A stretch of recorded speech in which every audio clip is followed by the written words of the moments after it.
ప్రజల మన్ననలు పొందాలంటే తీవ్రంగా శ్రమించడం ఒక పద్ధతి. అలాగే వారి సమస్యల పరిష్కారానికి తెలివిగా ఆలోచించి దారి చూపించడం కూడా ముఖ్యమే. సమస్యాత్మక సెగ్మెంట్ గురజాలకు ప్రాతినిధ్యం వహిస్తున్న టీడీపీ ఎమ్మెల్యే ఎరపతినేని శ్రీనివాసరావు తన అనుభవాన్నంతా రంగరించి సమస్యలను చక్కబెడుతూ జనం మన్ననలు పొందుతున్నాడట. ఇప్పుడు ఒకవైపు అభివృద్ధికి ఆటంకం కలిగించకుండా మరోవైపు ప్రజల సమస్యలకు సొల్యూషన్ చూపిస్తూ కర్ర విరక్కుండా పాము చావకుండా అన్నట్లు వ్యవహరిస్తున్నారట. అసలు ఆయన ఫాలో అవుతున్న రూట్ ఏంటో మీరు చూడండి. పల్నాడు జిల్లా గురజాల నియోజకవర్గంలోని దాచపల్లి మండలంలోని అనేక గ్రామాల్లో సిమెంట్ నిక్షేపాలు అపారంగా ఉన్నాయి. ఆయా గ్రామాల్లో సిమెంట్ ఫ్యాక్టరీలు ఏర్పాటు చేసి స్థానికంగా ఉన్న వారికి ఉద్యోగాలు ఇస్తామంటూ అనేక ఫ్యాక్టరీల యాజమాన్యాలు వందల ఎకరాల భూములను రైతుల నుంచి కొనుగోలు చేశాయి. కొనుగోలు చేసే సమయంలో స్థానికులకు ఉపాధి అవకాశాల్లో ప్రాధాన్యత ఇస్తామని ఆశపెట్టి భూములు తీసుకున్నారు. కొంతమంది సిమెంట్ ఫ్యాక్టరీలను ఏర్పాటు చేశారు. కొన్ని సిమెంట్ ఫ్యాక్టరీలేమో ఇంకా రూపుదిద్దుకోలేదు. అక్కడ భూములు కొనుగోలు చేసిన వారు ఎప్పుడు సిమెంట్ ఫ్యాక్టరీలు ఏర్పాటు చేస్తారా, తమకు ఉపాధి అవకాశాలు ఎప్పటికీ వస్తాయా అని అనేక గ్రామాల వాసులు ఆశగా ఎదురుచూస్తున్నారు.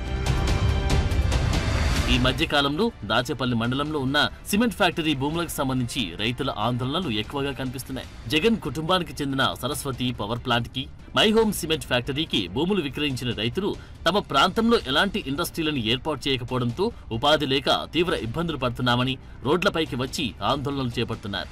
వివిధ గ్రామాల వాసులు పదే పదే రోడ్డెక్కుతున్నారు.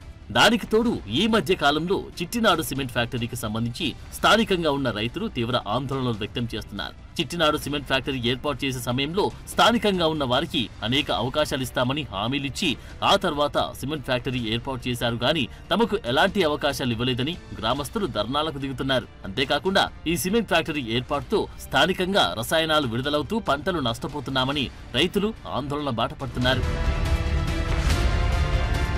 కొన్ని సంవత్సరాలుగా ఈ ఆందోళనలు జరుగుతూ ఉన్నా వారి సమస్యలకు ఎలాంటి పరిష్కార మార్గాలు లభించలేదు. గతంలో ప్రతిపక్షంలో ఉన్నప్పుడు సిమెంట్ ఫ్యాక్టరీలకు సంబంధించిన సమస్యలకు తప్పకుండా పరిష్కారం చూపిస్తాను అని హామీ ఇచ్చిన గురజాల టీడీపీ ఎమ్మెల్యే ఎరపతినేని శ్రీనివాస్ కి రైతుల ఆందోళనలతో ఇబ్బందికర పరిస్థితులు తలెత్తుతున్నాయట. సిమెంట్ ఫ్యాక్టరీలకు సంబంధించి రైతుల వరుస ఆందోళనలు ఇబ్బందిగా మారడంతో ప్రస్తుతం ఆ సీనియర్ ఎమ్మెల్యే పరిష్కార మార్గాలు ఆలోచించే పనిలో పడ్డారంట.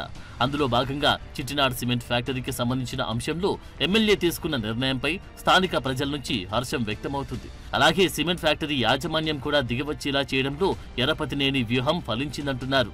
సిమెంట్ ఫ్యాక్టరీ ఏర్పాటు సమయంలో స్థానికంగా ఉన్న వారికి అవకాశాలు ఇస్తామని చెప్పిన యాజమాన్యం తర్వాత తమకు ఎలాంటి అవకాశాలు ఇవ్వలేదని రైతుల ఆందోళన బాట పట్టారు. సిమెంట్ ఫ్యాక్టరీ దగ్గర ఆందోళన జరగడంతో కొద్ది రోజుల పాటు సిమెంట్ ఫ్యాక్టరీని యాజమాన్యం మూసివేసింది. ఆ సమయంలో ఎమ్మెల్యే యాజమాన్యంతో చర్చలు జరిపారంట. పంటలకు రసాయనాలు చేస్తున్న నష్టాన్ని యాజమాన్యం దృష్టికి తీసుకెళ్లారంట.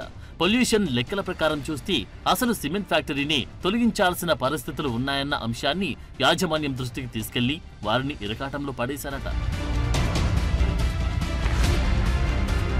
దాంతో ఆ సిమెంట్ ఫ్యాక్టరీ యాజమాన్యం దిగొచ్చి స్థానికంగా ఉన్న రైతులకు నష్టపరిహారం ఇవ్వడానికి అంగీకరించిందట. అలాగే స్థానికులకు తమ ఫ్యాక్టరీలో ఉపాధి అవకాశాలు కల్పించడానికి ముందుకు వచ్చినట్లు సమాచారం. కొంతమంది రైతులకు నష్టపరిహారం చెల్లింపులు జరుగుతున్నాయంట. దాంతో స్థానికులు రైతులు తెగ happy అయిపోతున్నారంట.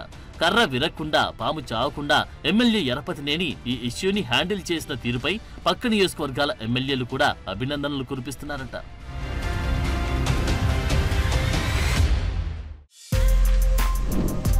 For more videos like this, subscribe Big TV channel.